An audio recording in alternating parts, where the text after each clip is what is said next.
اللہ تمہاری اولاد کے بارے میں تم کو ارشاد فرماتا ہے کہ ایک لڑکے کا حصہ 2 لڑکیوں کے حصے کے برابر ہے،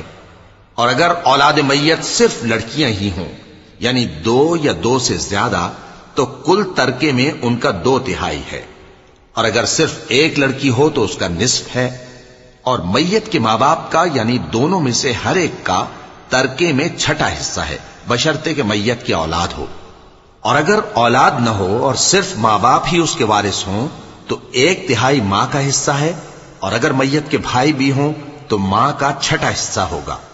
اور یہ تقسیم ترکہ میت کی وصیت کی تعمیل کے بعد جو اس نے کی ہو یا قرض کے ادا ہونے کے بعد جو اس کے ذمے ہو عمل میں آئے گی۔ تم کو معلوم نہیں کہ تمہارے باپ دادوں اور بیٹوں اور پوتوں میں سے فائدے کے لحاظ سے کون تم سے زیادہ قریب ہے؟ یہ حصے